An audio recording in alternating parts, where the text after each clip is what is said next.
Hello and welcome to this video where we're going to be delving into the index, which has showcased an average return of 10% every single year for the past century. It is a very popular index. You've probably come across it on your journey so far. And of course, I'm going to show you how you access this index using ETFs on the InvestEngine app. We're going to be delving into the S&P 500.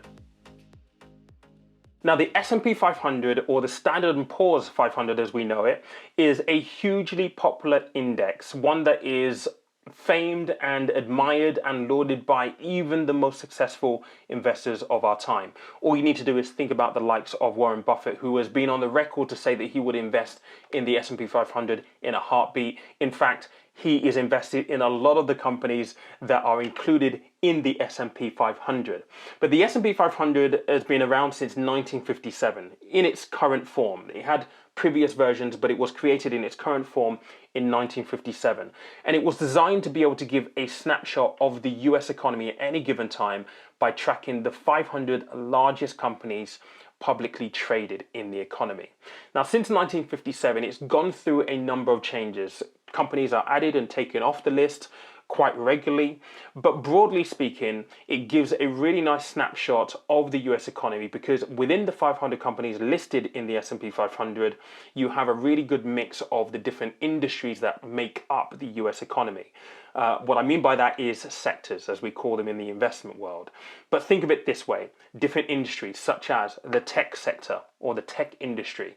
Within that, you will have companies like Meta or Facebook. You have the companies like Alphabet, which own Google, Amazon, Tesla within that as well. And then you move on to companies that will work in the real estate sector or the energy sector, or you'll have companies that will work in, say, financials, which will be the banks and financial institutions. Now, since 1957, the S&P 500 has been very popular, and it's renowned. It's become this global barometer for economic health, and kind of is used as a barometer to judge the direction of the global economy and how healthy the global economy is going to be.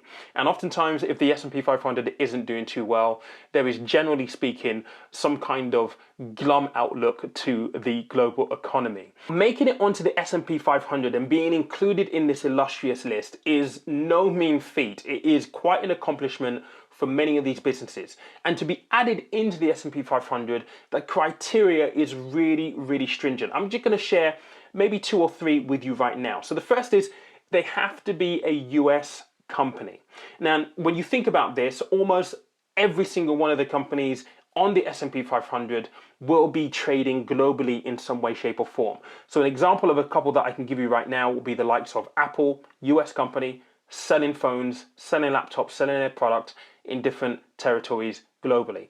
Equally, think of the likes of Coca-Cola, identically the same. US company selling their product across different territories. The next criteria, or one of the other criteria, is market cap. How much these companies are actually worth. Companies in the S&P 500 are typically worth billions. And that isn't million with an M, that is million with a B. And another criteria is that they have to be earning. They have to have positive earnings, meaning they have to be making profits. And as a first-time investor or an experienced investor or an intermediate investor, this criteria should give you confidence of the caliber of companies that are in the S&P 500. Now let's have a look at how you actually select an ETF to invest in something like the S&P 500 using the InvestEngine app. Investing into the S&P 500 using InvestEngine could not be simpler. There are a number of ETFs that will give you access to the index, but it is worthwhile noting that you're not paying a platform fee when using InvestEngine. And for that reason, accessing the S&P 500 using InvestEngine is even cheaper than doing it via Vanguard, who is one of the larger providers, and it is a big selling point here at InvestEngine. Now, if you go into the app, and I'm on the app right now, this is just a list of all of the ETFs that you can use to access the S&P 500. It's important to pay attention to the detail. Some of these will be high dividend, so dividend paying ETFs. If you want dividends, then fantastic. But if you want access to the S&P 500, all of the companies within it, you can use something like the S&P 500 ETF provided by Invesco, which is this one right here. Now, when you go in here, obviously you've got the green graph, which shows you the performance of the S&P 500 Worthwhile noting, past performance is no indication of future performance. You've always got to be forward looking when you're picking your ETFs that you're investing in, and you also need to be mindful that obviously you're trying to balance risk here. You have the TER, so how much this is actually going to cost you, the total expense ratio of 0.05. And crucially, if you're really doing your homework, you can expand this right here and see all of the companies that are included in the S&P 500 currently. There are 502, and these are all big names. So you've got Tesla, Coca-Cola, PepsiCo, you've got Salesforce in here, and right at the top, you've got the likes of Apple, you've got Microsoft, you've got Nvidia, you've got Meta, all of the large companies that you would expect to be in this list. And it's very simple. All you do is select Invest Now or Add to Portfolio, where you get to put it into a DIY portfolio of your own, and you can simply add that in and add in other ETFs. And it's really important to know, the S&P 500 isn't the only game in town. And InvestEngine has a wide range of ETFs that you can access. Other things, for example, physical gold. They have the physical gold iShares ETF that you can access right here. And again, it's also very, very simple. You simply add it into your portfolio.